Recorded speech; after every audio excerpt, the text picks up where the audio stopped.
Okay, good day mga Karsop. Good day mga kabigman. Hataw po tayo ngayon, lagari po tayo ngayon, no? Ngayon po, ito po, makikita nyo na naman dito, no? Napakalupit na naman na MK1 sniper rifle. Nung nakaraan, nag-demo na tayo nito, no? Meron kasi tayong 5 piraso nito. So, taken na yung 3. So, meron pang 2.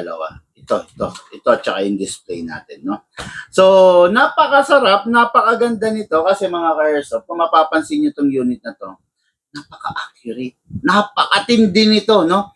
Although, hindi siya ganun katinding dumiin, pero kung sniper ang labanan, napakasarap gamitin. Okay? Makikita nyo siya mga ka-airsoft, napaka-very handy niya. Bagay na bagay ito sa mga lola natin, tatay, di ba? Sa mga matatanda natin na nakasama. Okay? Syempre hindi lang doon, pati sa mga bata, napakaganda nito, no? Kasi very handy, hindi sila mahihirapan. Tapos, syempre, equipped na rin with a scope. Grabe tong scope na to, no? Itong scope na to, napaka-accurate sa totoo lang. Hindi ko mawari paano namin na i-calibrate ng ganito. Napakaganda nito, no? So, ayan, makikita nyo, yung gaang niya talagang magaang lang siya, no? Hindi siya ganun kabigat, pero napakalupit talaga, Tignan mo yung pormahan, paghahawakan mo siya, Ayun, no? Ngayon, hindi ko lang alam kung pwede ako mag-target dito, no? Sa shop, maipakita ko kung gaano siya ka-accurate, no? Pero, tignan natin mamaya kung makakapagtayo tayo ng something, no? Na pwedeng ipambanat dito, no? So, itong unit na ito, mga Airsoft, napakaganda, napakalupit. Ide-demo and test fire natin. Unit po ng ating ka-Airsoft, Aldrin Borja of Subic Zambales. Okay, dalawa yung Zambales natin ngayon, no? Nakakatuwa naman kasi iba-ibang unit para sa iba-ibang klase ng tao, no? Talagang ano nila talagang gusto nila na maranasan yung paglalaro ng airsoft. Okay? Ito po, review and unbox po natin to in just a while.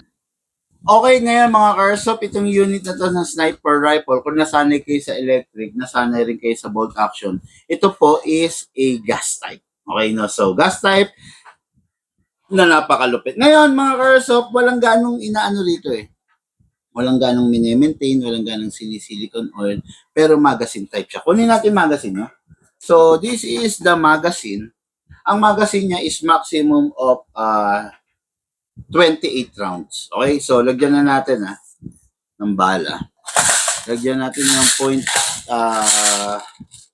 30 muna, no? Hindi ko pa ganong master kasi kung anong gustong bala nito, no? Pero I think syempre kung sniper, okay lang na mabigat tayong bala, no? Pero ngayon, ito dahil i-chrono test natin, tingnan natin, Yan.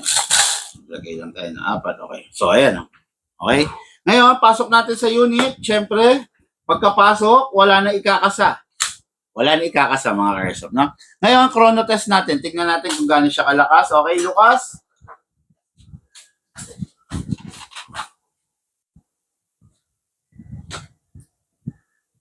Doon ka. Okay, firing. 510. 510. Hindi na masama para sa isang sniper,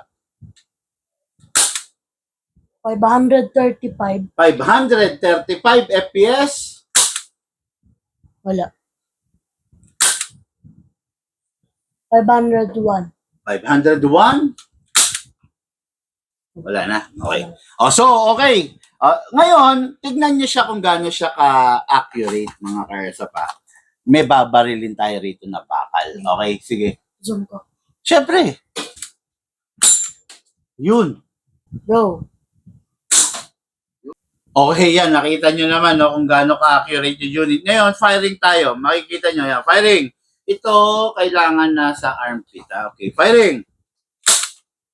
Kita nyo, di ba? Firing.